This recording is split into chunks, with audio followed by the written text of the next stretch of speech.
Everyone who believes in him will have eternal life. யோவான் 3:15. அவரிடம் நம்பிக்கை கொள்ளும் அனைவரும் நிலை வாழ்வு பெறுவர். இயேசுவில் அன்பார்ந்த சகோதர சகோதரி, அன்பார்ந்த பிள்ளைகளே, அன்பார்ந்த தொலைக்காட்சி நேய விசுவாசிகளே, நிறைய பிள்ளைங்க இந்து பிள்ளைங்கள்லாம் வந்திருக்கிறீங்க. ஆகவே கொஞ்சம் பின்னணி சொல்லி அப்புறம் இந்த கருத்து உங்களுக்கு சொல்ல போகிறேன். நடந்த ஒரு அனுபவம். நெல்லித்தோப்பங்கில் கோயிலுக்கு பின்னாடி சென்ட் அந்துவான் தெரு இருக்குது. அந்த சென்ட் அந்துவான் தெருவுக்கும் அந்த மெயின் ரோடு போங்கரை தெருவுக்கும் இடையே ஒரு சின்ன குட்டி சந்து ஒன்று இருக்குது. ஆகவே பூசைக்கு வரவங்க, கோயிலுக்கு வரவங்களுக்கெல்லாம் அந்த குட்டி சந்து மிக சுலபமாக குறுக்கு வழி, சீக்கிரமாக கோயிலுக்கு வரலாம். இல்லைனா ஒன்று அப்படி சுற்றி வினோபா தெரு வழியாக வரணும், இல்லைனா மெயின் ரோட் வழியாக சுற்றி வரணும். ஆகவே குறுக்கு வழியாக மக்கள் வருவாங்க. பெண்கள்லாம் வரதுனால அடிக்கடி அங்கே இருக்கக்கூடிய விளக்குகள் உடைக்கப்பட்டுவிடும். வந்து என்கிட்ட சொல்லுவாங்க, ஃபாதர் அங்கே லைட்டு போட சொல்லுங்கள், ராத்திரியில் போகிறோம் வரோம், கஷ்டமாக இருக்குது, இருட்டாக இருக்குது, சுற்றிக்கிட்டு போகிறோம். சரின்னு சொல்லி ஏற்பாடு பண்ணி அதிகாரிகள்கிட்ட சொல்லி லைட்டு போடுவோம். அடுத்த ஒரே வாரத்தில் மறுபடியும் உடச்சிருவாங்க. மறுபடியும் வந்து சொல்லுவாங்க, ஃபாதர் லைட்டை உடச்சிட்டாங்க, மறுபடியும் போடுங்க ஃபாதர். சரிம்மா போடுவோம். இந்த தடவை அதிகாரிகள்கிட்ட சொன்னேன், ஐயா நீங்கள் லைட்டு போடுறது பெருசு இல்லை, அது இந்த விஷமிகள் கூடுகின்ற இடம். எவன் எல்லாம் குடிக்கிறானோ, எவன் எல்லாம் இந்த கஞ்சா அடிக்கிறானோ அவனுக்கு அந்த இருட்டு சந்து வசதியாக இருக்குது. ஆகவே நீ விளக்கு போட்டிங்கன்னா உடனே அதை அடிப்பான். இதுதான் நடக்கிறது. நீ போட்டுக்கிட்டே இருக்கிறதுல பிரயோஜனம் இல்லை.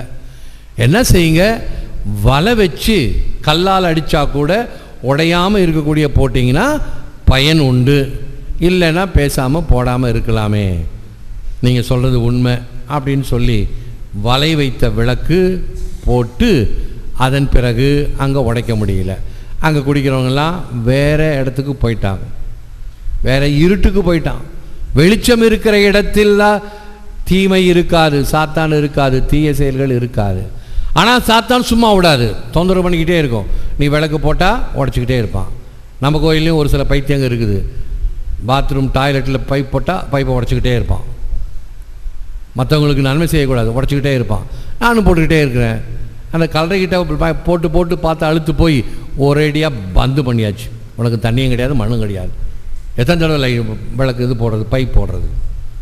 இவைகளெல்லாம் மனிதனுடைய மாச்சரியங்கள், கெட்ட குணம், இருள், சாத்தான். ஆகவே அவர்கள் ஒளியை விரும்ப மாட்டார்கள், நல்லதை விரும்ப மாட்டாங்க. அவங்களுக்கெல்லாம் சாமதான பேத தண்டம். நிறைய கதை சொல்லுவேன், இந்த தண்டத்துக்கு நான் நிறைய சொல்வேன். ஆக ஆண்டவர் இயேசு கிறிஸ்து ஒளியானவர், ஒளியை கொடுப்பவர். அவரிடம் நம்பிக்கை கொள்ளும் அனைவரும் நிலை வாழ்வு பெறுவர் அப்படின்னு முதல் அந்த பைபிள் வசனம் சொன்னேன், யோவான் 3:15. அதுக்கு விளக்கம். இப்போ வழக்கமாக நம்ம ஏதாவது எழுதும் பொழுது மேலே பிள்ளையார் சொல்லி போடுவோம் இல்லையா? பிள்ளையார் சொல்லி போடுவோம். கிறிஸ்டியன்னா என்ன போடுவாங்க? சிலுவை போடுவாங்க. முஸ்லீம்னா என்ன போடுவாங்க? ஒரு பிறை போட்டு நம்பர் போடுவாங்களே, தெரியுமா என்னான்னு? அந்த நம்பர் ஒன்று போடுவாங்க. அது அவங்களுடைய தெய்வத்துக்கு அவங்க செய்கிற ஒரு மரியாதை. கடவுளை நினைத்து இந்த காரியத்தை செய்கிறேன் என்று செய்கிறது. டாக்டர்கிட்ட போனீங்கன்னா டாக்டர் ஒரு குறிப்பு எழுதி கொடுப்பார், பிரிஸ்கிரிப்ஷன் என்று அதற்கு பெயர். அதை ஓரத்தில் மார்ஜினில் என்ன பண்ணுவார், பி போட்டு ஒரு கோடு போடுவார். பிரிஸ்கிரிப்ஷன் என்று அதற்கு அர்த்தம். அவர் எழுதி கொடுக்குற மருந்து மாத்திரைக்கு பிரிஸ்கிரிப்ஷன். ஆனால் அவர் இந்த பி போட்டு ஒரு கோடு போடுறாரே, அது என்ன? நீங்கள் சுல்மாக்கு இருக்கிறீங்க, என்னான்னு கேட்டால் பிள்ளையார் சொல்லின்னு சொல்லுவீங்க. கிறிஸ்டியன்ஸை கேட்டால் இது சிலுவை. சிலுவை எதை குறிக்கிறது? கிறிஸ்துவை குறிக்கிறது. இப்படி பின்னாடி பேக்ரவுண்ட் ஏதாவது இருக்குது. அப்போ இந்த கிறிஸ்தோஸ் என்பதற்கு என்ன பேக்ரவுண்ட்? அது ஒரு கிரேக்க எழுத்து. கிறிஸ்தோஸ், மீட்பர் என்று பெயர், மீட்பளிப்பவர். யாரு மீட்பளிப்பவர்? ஆண்டவர் இயேசு கிறிஸ்து. ஆகவே ஆண்டவர் இயேசு கிறிஸ்துவை இப்படி குறிப்பார்கள். பி போட்டு 2 குறுக்கில் 2 குறுக்கு எழுத்து இருக்கும். அது கிறிஸ்தோஸ் என்ற கிரேக்க எழுத்து. ஏன் டாக்டருங்க இந்த பிரிஸ்கிரிப்ஷன் தாளில் இந்த எழுத்தை போடுறாங்க? ஏனென்றால் மருந்து கொடுப்பது மருத்துவர், குணத்தை தருபவர் கடவுள். மருந்து மாத்திரை கொடுக்கலாம், ஆனால் நலத்தை கொடுப்பவர், நோய் நீங்கி நலமாக வாழ வேண்டிய அந்த குணத்தை கொடுப்பவர், குணமாக்குபவர் கடவுள்தான். ஆகவே இந்த பிம்ஸ் ஆஸ்பத்திரியில் நீங்கள் யாராவது திருப்பி அப்படி போனீங்கன்னா, லிஃப்டில் போகாமல் படிக்கட்டில் ஏறி போனீங்கன்னா, ஒவ்வொரு படிக்கட்டும் போய் திரும்புகிற இடத்துல ஒரு படம் போட்டிருப்பாங்க. மருத்துவத்துறை சம்பந்தப்பட்ட ஏதாவது ஒரு படம், அறிஞர்கள் படம் அல்லது மருத்துவ சம்பந்தத்தை பற்றிய இப்படி மருந்துகளை பற்றிய படங்கள் இப்படி இருக்கும். அதில் ஒரு படம், இந்த ஒரு மரம், மரத்தின் மீது ஒரு பாம்பு சுற்றிக்கிட்டு இருக்கும். அது என்ன அர்த்தம்? அது இதோ நற்செய்தியிலேயே அந்த குறிப்பு வந்தது. பாலைவனத்தில் மோசே உயர்த்தப்பட்ட பாம்பை உற்று நோக்கியவர்கள் குணமானார்கள். அது என்ன நிகழ்ச்சி தெரியுமா? எகிப்திலிருந்து மோசேயுடைய தலைமையிலே இஸ்ராயல் மக்கள் அழைத்து வரப்பட்டார்கள். அடிமைத்தனத்திலிருந்து விடுதலை நாட்டிற்கு அழைத்து வரப்பட்டார்கள். அப்படி அழைத்து வரப்பட்ட பொழுது பாதம் நனையாமல் செங்கடலை கடந்தார்கள். கடக்க வைத்தார் மோயிசன். அதெல்லாம் பெரிய கதை. இந்த 10 கமாண்ட்மெண்ட்ஸ் கதை பார்த்தீங்கன்னா உங்களுக்கு தெரியும். மோயிசன் ஒரு குச்சியை எடுத்து நிட்டுவார், செங்கடல் 2ஆக பிளந்தது, மக்கள் எல்லாம் போவாங்க, பாதம் நனையாமல் கடந்தார்கள். பாலைவனத்தில் அவர் 40 ஆண்டுகள் அவர்களை வழி நடத்தினார். 1-2 கிடையாது, 40 ஆண்டுகள் அந்த அவர்கள் இஸ்ராயல் நிலத்தை அடைவதற்கு, கானான் தேசத்தை அடைவதற்கு ஆனது. அப்படி அந்த வருடங்களிலே அவர்களுக்கு மன்னா என்ற உணவை கொடுத்தார், பாறையிலிருந்து தண்ணீரை கொடுத்தார், காடை குருவிகளை கொடுத்தார். எல்லாத்துக்கும் ஒரு கதை இருக்குது. படித்து பார்த்தீங்கன்னா தெரியும் நம்ம மக்களுடைய அந்த நன்றி கட்ட தினம். அப்பப்போ மோயிசன்ட்ட முறைச்சிக்குவாங்க. இந்த முட்டுக்கட்ட முடியப்பனா இருக்கக்கூடியவங்கெல்லாம், இதுக்கு தான் எங்களை இங்கே கூட்டிகிட்டு வந்தியா, இந்த பாலைவனத்தில் சாகரத்துக்கு? என்னவோ விடுதலையா, நாக்கு செத்து போச்சு, வெறும் இந்த ரொட்டியும் தண்ணியும் குடிச்சு மீன் உண்டா, கருவாடு உண்டா, கறி உண்டா அப்படின்னு இந்த தாத்தாவை பார்த்து, மோயிசனை பார்த்து புலம்புவாங்க. அப்போ மோயிசன் யார்கிட்ட போவார்? கடவுள்கிட்ட போவார். நல்ல மக்களை கொடுத்த என்கிட்ட இவங்களை கூட்டிகிட்டு போ. அன்றைக்கே வேணான்னு சொன்னேன், நீ கட்டாயப்படுத்தி அனுப்பின. இப்போ பாரு, கறி மீன் வேணுமா? நான் எங்கே போகிறது? இந்த பாலைவனத்தில் கறி மீனுக்கு மண்ணா உணவு கொடுத்த, தண்ணி கொடுத்த, போதாதான், கறி மீன் வேணுமா? காடை குருவிகளை கொடுத்தார் கடவுள். ஆச்சா, வயிறு நிரம்பினோடனே உடனே கொழுப்பு நிறையா வரும். ஆகவே இந்த கொழுப்பு அடைக்கிறதுக்கு கடவுள் என்ன பண்ணார்? பாம்பு, விரியன் பாம்பு குட்டிகளையும் மற்ற பாம்பெல்லாம் அனுப்பினார். பாம்பெல்லாம் வந்து கடிக்கவும் நிறைய பேர் செத்து போனாங்க. உடனே மறுபடியும் யார்கிட்ட போய் முறையீடு? மோயிசன்கிட்ட தான் போய் கூட்டிகிட்டு வந்தீங்க. சாகரத்துக்கு இந்த இடம் தான் கிடச்சிதா? அங்கேயே நாங்கள் செத்துருப்போமே, பாம்பு கடிச்சு சாகரத்துக்கு அங்கே கூட்டிகிட்டு வந்த அப்படின்னு மறுபடியும் மோயிசன்ட்ட வந்து முறையிட்டார். மறுபடியும் மோயிசன் கடவுள்கிட்ட போகிறாரு. என்ன கடவுளே, இந்த மக்களை வச்சுக்கிட்டு என்னால் தாங்க முடியல. ஆகவே பைபிளில் படித்து பார்த்தீங்கன்னா இஸ்ராயல் மக்களை என்ன சொல்லுவாங்க தெரியுமா? வணங்கா கழுத்துள்ள இஸ்ராயல் மக்கள். வணங்கா கழுத்துள்ள இஸ்ராயல் மக்கள். எவ்வளவு தூரம் தொந்தரவு கொடுக்க முடியுமோ, குடைச்சல் கொடுக்க முடியுமோ அப்படி குடைச்சல் கொடுக்குற மக்கள். என்னுடைய பங்கு அனுபவத்தில் கேட்டால் நான் லிஸ்ட்டு போடுவேன், இந்த மாதிரி குடைச்சல் கொடுக்குற பங்கு எதுன்னு. நிறைய 40 வருஷத்து அனுபவம் இருக்குது. கொஞ்சம் ரிட்டையர்ட் ஆன பிறகு அந்த இதெல்லாம் டைரியாக எழுதுவேன். நிறைய பேருக்கு பயன்படும், வருங்காலத்து குருக்களுக்கு எப்படியெல்லாம் குடைச்சல் கொடுத்தாங்க, அந்த குடைச்சல்களை எல்லாம் எப்படி நான் மேற்கொண்டேன் அப்படின்னு ஒரு பெரிய சரித்திரம், from the desk of the parish priest அப்படின்னு அழகாக ஒரு சரித்திரம் எழுதலாம். அவ்வளவு குடைச்சல் பல பங்குகளில். மோயிசனுக்கு கொடுத்தது போல அப்போ மறுபடியும் போகிறார். என்ன கடவுளை, பாம்பு கடிச்சு சாகுறானுங்க எல்லாம், என்ன செய்வீங்க? ஒரு கொம்பை நட்டு அதன் மேல் வெண்கல பாம்பை ஒன்று வைத்து இறப்பவர்களை எல்லாம் அதனுடைய அடியில் கொண்டு வந்து சேர். யாரெல்லாம் அந்த பாம்பை பார்க்கிறார்களோ அவர்கள் குணம் பெறுவார்கள் என்று சொல்லப்பட்டது. அதே போல் யாரெல்லாம் பாம்பு கடியில் செத்துக்கிட்டு இருந்தாங்களோ கொண்டாந்து அந்த மரத்தடியில் சேர்த்தார். அதை பார்த்தவர்கள் குணமானார்கள். இது பழைய ஏற்பாட்டில். இந்த நிகழ்ச்சியை பேராயர் ஃபுல்டன்ஷின் அவர்கள் ஒரு ஒப்புமை பாராட்டுவார். எதற்கு ஒப்புமை? மோயிசன் பாலைவனத்தில் உயர்த்தப்பட்ட கோலிலே தொங்கப்பட்ட வெண்கல பாம்பு ஒரு பக்கம், மக்கள் பாம்பு கடியிலிருந்து பாதுகாக்கப்பட்டார்கள். புதிய ஏற்பாட்டிலே கல்வாரி மலையிலே சிலுவையில் தொங்குகின்ற கிறிஸ்து பாவ மாசு தோஷம் ஏதும் இல்லாதவர், பார்ப்பதற்கு கள்ளனாக குற்றவாளியாக தெரிந்தாலும் அவர் சிலுவையில் தொங்கி இரத்தம் சிந்தி இறந்த அவரை உற்று நோக்குபவர்கள் பாவம் என்ற தோஷத்திலிருந்து பாதுகாக்கப்படுவார்கள். அதுதான் இப்பொழுது அவரிடம் நம்பிக்கை கொள்வோர் நிலை வாழ்வை பெறுவர்.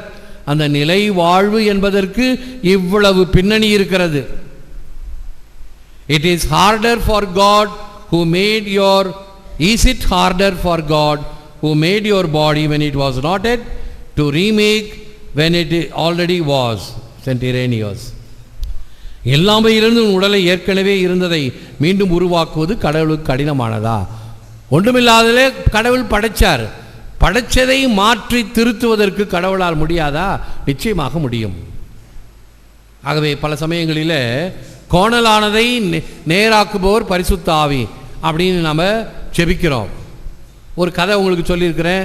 நிறைய பிள்ளைங்க, புது பிள்ளைங்கள்லாம் வந்திருக்கிறீங்க, கதை சொன்னாலாவது கொஞ்சம் மண்டையில் வச்சுப்பீங்க. இந்த ஆழ்ந்த கருத்துக்கள்லாம் சொன்னேன், பைபிள் கருத்துக்கள்லாம், அதெல்லாம் இன்னும் கொஞ்சம் பேக்ரவுண்ட் தெரிஞ்சால் தான் உங்களுக்கு புரியும். இப்போ நான் சொல்கிற கதை உங்களுக்கு நல்லா புரியும். ஒரு ராஜா கையில் ஒரு வைர மோதிரம் ஒன்று இருந்தது. அந்த வைர மோதிரத்தில் ஒரு கீறல் ஒன்று விழுந்துருச்சு. அந்த கீறல் ஆழமான கீறலாக போயிடுச்சு. உடனே பார்த்தார் ராஜா, ஐயோ கீறலாக விழுந்து போச்சே, இதை சரி பண்ணணுமே அப்படின்னு தன்னுடைய அரசவையில் இருக்கக்கூடிய பொற்கொள்ளர்களை எல்லாம் கூப்பிட்டு, ஐயா இந்த மோதிரத்தை சரி செய்யணும். பொற்கொள்ளரெல்லாம் பார்த்தாங்க, ஐயா இது விலை உயர்ந்த வைரம், அதில் ஆழமாக இப்படி ஒரு கீறல் விழுந்து போச்சு, அந்த கீறலை சரி செய்யணும்னா அதை தேய்ச்சி எடுக்கணும், இன்னும் அறுத்து எடுக்கணும், வைரத்தினுடைய அதனுடைய வேல்யூ மதிப்பு குறைஞ்சி போயிடுமே, நல்ல விலை உயர்ந்த வைரமாச்சே அப்படின்னு சொன்னாங்க. என்ன தான் செய்கிறது, வேறு வழியே இல்லை அப்படின்னு எல்லா பொற்கொள்ளரும் சொல்லிட்டாங்க. அந்த சபையில் இருந்த ஒரு புத்திசாலி ஒரு ஒரு ஒரு ஆர்டிஸ்ட் சொன்ன, அரசே நான் அதை சேதாரம் இல்லாமல் சரி செய்து கொடுக்கிறேன் அப்படின்னு சொன்னான். என்னையா, என்கிட்ட இருக்கக்கூடிய பொற்கொள்ளர்களெல்லாம் எவ்வளவோ அனுபவஸ்தர்கள், அவங்களே முடியாத காரியத்தை நீ செய்கிறேன்னு சொல்கிற, என்கிட்ட கொடுத்து பாருங்கள், நான் செய்கிறேன், உங்களுடைய திருப்திக்கு தகுந்த மாதிரி செஞ்சு கொடுப்பேன் அப்படின்னா. சரி கொடுத்து பார்ப்போமே. அந்த வைர மோதிரத்தை அவன்கிட்ட கொடுத்தாங்க. அவன் என்ன செஞ்சான் தெரியுமா, அந்த கீறலை ஒரு ரோஜா காம்பினுடைய, ரோஜா மலருடைய ஒரு காம்பாக பாவித்து அந்த கீறலுக்கு மேலே ஒரு அழகிய ரோஜா மலரை சின்ன கோட்டில் வரைஞ்சான். ரோஜா மலருக்கு கீழே அது ஒரு காம்பு போல அமைந்தது அந்த ஆழ்ந்த கீறல்.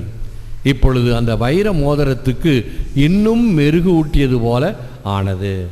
ஒரு சிற்பி ஏற்பட்ட ஒரு தவற்றை மிக சிறந்ததாக மாற்றி அமைக்க முடியும் என்றால், கடவுள் நம்முடைய வாழ்வை, அது பாவ வாழ்வாக இருக்கலாம் அல்லது ஒரு எதிர்சான்று கூறக்கூடிய வாழ்வாக இருக்கலாம், ஆனால் கடவுள் கைப்பட்டால், கடவுளுடைய அருள் பட்டால், கடவுளுடைய இரக்கம் கிடைத்தால் அவைகள் மீண்டும் இனிமையானதாக செம்மையானதாக மாறும்.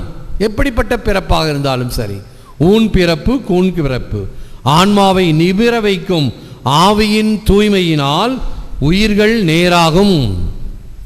கடவுள் எல்லாவற்றையும் நேராக்குவார். கோணலானதை இப்பொழுது சொன்ன உதாரணத்தை போல ஆழ்ந்த கீறலை கூட அழகாக்குவார். இறைவனுடைய அருள் வேண்டும். என்னுடைய அருள் இல்லாவிட்டால் ஒன்றும் நடக்காது. உள்ளது போச்சு நொல்லகனான்னு இருக்க வேண்டியது தான். The more we come close to him, the more attractive he becomes. Father Ronald Knox. அவர் அருகாமையில் நாம் நெருங்க அவர் மேலும் மற்றவர்களை கவர்பவர் ஆகிறார். கீழே கிட்டே நெருங்க நெருங்க அவருடைய மாட்சி, அந்த தேஜஸ். ஆகவேதான் என்ன சொல்லப்படுகிறது? ஆண்டவரே, உம்முடைய இல்லத்தில் இருப்பது எத்துணை மகிழ்ச்சியை தருகிறது, எத்துணை ஆனந்தத்தை தருகிறது. How lovely is your dwelling place, O Lord அப்படின்னு சொல்றதும் ராயப்பர் சொல்லுவார், ஆண்டவரே நாம் இங்கேயே இருப்பது எத்துணை நன்று. 2 வாரத்துக்கு முன்னாடி அந்த தாபோர் மலையில் உமக்கு ஒரு கூடாரம், மோய்சனுக்கு ஒரு கூடாரம், எலியாசுக்கு ஒரு கூடாரம், 3 கூடாரங்கள் அமைப்போம். தனக்கு வேண்டும் என்பதை மறந்து. ஏனென்றால் தன்னலம் சுயநலம் இறைவனுக்கு முன்னால் மறைந்துவிடும், கரைந்துவிடும், அழிந்துவிடும். என்னை விட்டு நீங்காமல் என்னிடத்து நீ இருக்க, உன்னை விட்டு நீங்காது ஒருப்படுவது எக்காலம். இறைவா, என்னை விட்டு போய்விடாதே. நான் ஒரு துரோகி, நம்பிக்கை துரோகி, செய் நன்றி கொண்ட மகன், இப்படி பல குற்றம் குறைகள் என்னிடம் உண்டு. ஆகவே என்னை சபித்து விட்டு போய்விடாதே. நேற்று மாலையில் எனக்கு ஒரு மிகுந்த துயரமான ஒரு அனுபவம். ஒரு பிள்ளை என்னை சிபாரிசு செய்து வீட்டில் சேர்த்து வைக்க அழைத்திருந்தது. தவறு செஞ்சிச்சு, ஒரு பையனோடு ஓடிப்போச்சு. ஆகவே கேரளாவிலேருந்து வந்து ஒரு நாள் முழுதாக காத்திருந்து எனக்கு நேற்று முழு வேலை, இரவில் ஒரு எல்லா வேலையும் முடிச்சுட்டு அவங்க வீட்டுக்கு போய் அவள் சேர்த்து வைக்கலான்னு போனால் ரணக்களம். தாயும் சகோதரியும் சேர்ந்து வீட்டுக்குள் வராதே, எங்கள் விட்டு ஓடிய நீ என்று கொஞ்சம் கூட ஃபாதர் நிற்கிறாரேன்னு கொஞ்சம் கூட இல்லை. ஒரு சொந்த மகளை அடித்து விரட்டி போ, அவள் அடித்து பிடிச்சி உள்ளே பூந்து உட்காந்துக்கிட்டா, அடிச்சாட்டியமாக உட்காந்துக்கிட்டா. சரி, நான் என்ன சொன்னேன், சரி பேசி சமாதானம் ஆகிடுவாங்க அப்படின்னு. சரி, எனக்கு நேரம் ஆச்சு, சமாதானமாக இருங்க, நான் கிளம்புறேன். ஃபாதர் வேண்டாம், அவளை கூட்டிகிட்டு வந்தீங்க, அவளை வெளியே தள்ளிட்டு போங்க, இல்லைன்னா நாங்கள் உங்களை விட மாட்டோம். இது என்னடா இது வம்பா போச்சே, நல்லது செய்ய போனதுக்கு மாட்டிக்கிட்டோமே. அவன் என்ன பண்ணா, என்ன ஒரு கேடயமாக வச்சுக்கிட்டு நான் வந்தால் கதவு திறப்பாங்க அப்படின்னு என்ன கேடயமாக வச்சு கதவு திறந்து உள்ளே வந்து பூந்துக்கிட்டான். செய்தது தவறு, மிகப்பெரிய தவறுகள் எல்லாம் வெளியே வந்தன. தலை குனிந்து வெட்கமாக நிற்க வேண்டியதாக இருக்கிறது. ஆகவே தாய் ஏற்றுக்கொள்ளவில்லை, பாட்டி ஏற்றுக்கொள்ளவில்லை, சகோதரி ஏற்றுக்கொள்ளவில்லை. ஊதாரி மைந்தனை விட மோசமான நிலை. என்ன செய்யறதுன்னு தெரியல. என்னால் ஒரு வார்த்தை பேச முடியல. கை கட்டி அப்படியே நிற்கிற அந்த காட்சியை பார்த்து எவ்வளவு தூரம் இந்த தாயினுடைய மனம், பாட்டி சகோதரி அதையெல்லாம் துச்சென கருதி போனவள் தானே நீ. எவ்வளவோ புத்தி சொல்லி பார்த்தார்கள். இப்போ எனக்கு நகை வேணும், நட்டு வேணும், ஒரு பைசா கொடுக்க முடியாது, வெளியே போ. எல்லாம் யதார்த்தங்கள். அந்த பிள்ளைகளே, உங்களுடைய இந்த வயசு நேரத்தில் பெரியவங்க சொல் கேட்டு போகாதீர்கள். கடைசியில் நான் ஸ்கூட்டர் எடுத்துக்கிட்டு நான் வந்தேன், கை குழந்தை தூக்கிக்கிட்டு தனியாக அது போகுது. அவன் வீட்டுக்காரன் எங்கேயோ நிற்கிறான் இன்னொரு இடத்துல, போய் கேட்டுட்டு வா, கிடைச்ச வரைக்கும் லாபம், நகை கிடைச்சா எடுத்துகிட்டு வா இல்லைன்னு. கை குழந்தையை தூக்கி கொண்டு அந்த தெருவிலே ராணி போல கோவிலுக்கு வந்து போனவள், நிறைய சொத்து, அனாதை போல, ஊதாரி மைந்தனை விட கேவலமாக. ஏன்? தாய் சொல்லை மீறி எது நல்லதோ அதை செய்யாமல் தன்னுடைய எண்ணத்தினால், தன்னுடைய வீம்பினால், இன்னும் சொல்ல போனால் தான் செய்தது சரி என்று பாவ வாழ்க்கையில் முனைந்து சென்றதினால் இன்று நடுத்தெருவிலே யாரும் உதவக்கூடிய நில்லாத நிலையில். அதெல்லாம் ஒரு தனிப்பட்ட ஒரு குடும்பத்தில் நடந்த நிகழ்ச்சி. ஒரு மறையுரைக்காக சொல்லுகிறேன். அதையெல்லாம் நான் வீடியோ பிடிச்சி வச்சேன்னு வச்சுக்கோங்க. அந்த பிள்ளைங்களுக்கெல்லாம் காட்டினா பல சமயத்தில் இந்த கல்யாண கிளாஸில் எனக்கு ஏற்பட்ட நடந்த அனுபவங்களை எல்லாம் சொல்லுவேன். பிள்ளைகளுடைய அனுபவங்கள் எல்லாம் சொல்லுவேன். அப்படியே மெய் மறந்து கேட்பார்கள். இப்படியா, இப்படி கூட உண்மை இருக்குமா? உண்மை இருக்கும். எது சொல்லப்படுகிறதோ அதை கேட்டு நடங்கள். நான் சொல்வதை கேட்டு நடங்கள் என்று ஆண்டவர் சொல்வதை இந்த காலத்தில் கண்டதே காட்சி கொண்டதே கோலம் என்று இந்த இரத்த துடிப்பு இருக்கிற வரைக்கும் ஆடலாம். அதெல்லாம் ஆடி அடங்கின பிறகு வாழ்க்கையினுடைய யதார்த்தம் வரும் பொழுது தான் தெரியும், ஓ இவ்வளவு கஷ்டமா வாழ்க்கை. ஆமாம், கஷ்டம் வாழ்க்கை. ஆகவே என்னை விட்டு நீங்காமல் என்னிடத்து நீ இருக்க உன்னை விட்டு நீங்காது ஒருப்படுவது எக்காலம். ஆண்டவரே, உன்னை விட்டு நாம் நீங்காமல் இருக்க வேண்டும். என்னுடைய பல வகையான ஆசாபாசங்கள் வழியாக உன்னை விட்டு நீங்கிவிடாமல் இருப்பதற்கு எனக்கு உதவியருளும் ஆண்டவரே என்று ஜெபிக்க வேண்டும். அன்பெனும் பிடியில் அகப்படும் மலையே, அன்பெனும் குடில் புகும் அரசே, அன்பெனும் வலைக்குட்படும் பரம்பொருளே, அன்பெனும் கரத்தமர் அமுதே, அன்பெனும் உயிர் ஒளிர் அறிவே, அன்பெனும் அணுவுள் அமைந்த பேரொளியே. இறைவன் எப்படிப்பட்டவர்? ஒரு வரைக்கும் நான் ஒரு கதையும் ஒரு விளக்கமும் சொல்லலாம், நேரமில்லை. இறைவன் அன்புக்கு கட்டுப்பட்டவர். அன்பெனும் பிடியில், அன்பெனும் குடிலில், அன்பெனும் வலையில், அன்பெனும் கரத்தமர். யார் கரத்தில் குழந்தை இயேசு இருக்கிறார் பாருங்க? சூசேப்பர் கரத்தில், அந்தோனியார் கரத்தில், தேவதாய் கரத்தில். மீதி பேர் கரத்தில் குழந்தை இயேசு இருக்க மாட்டாங்க. ஆகவே இவர்கள் எல்லாம் அன்பெனும் கரத்தமர் அமுதே என்று இறைவனை வரம் வாங்கி பெற்றவர்கள். அன்பெனும் அணுவுள் அமைந்த பேரொளியே, அணுவை துளைத்து ஏழ்கடலை கடந்து என்று ஒரு செயல் இருக்கிறது. அணுவை பிளந்தால் தி ஆட்டோமிக் பாம், தி ஆட்டோமிக் எனர்ஜி, அணுவை பிளந்தால் வரக்கூடிய சக்தி, அதை வைத்து வெப்பத்தினால் டைனமோவை இயக்க வைத்து மின்சாரம், கல்பாக்கம் பல இடங்களிலே. ஆக அதைவிட சக்தி வாய்ந்தவர் இறைவன் என்பதையும் கொள்வோம். ஜெபம்.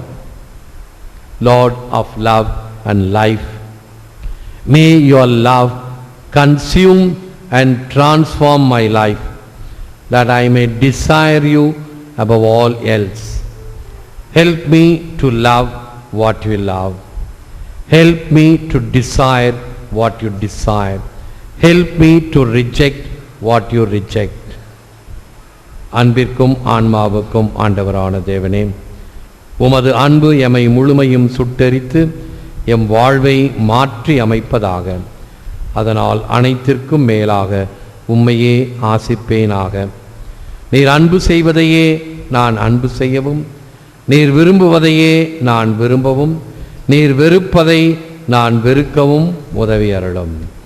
ஏற்று வரமருளும் இறைவா, காக்கும் கரங்களினால். ஆமென், ஆமென்.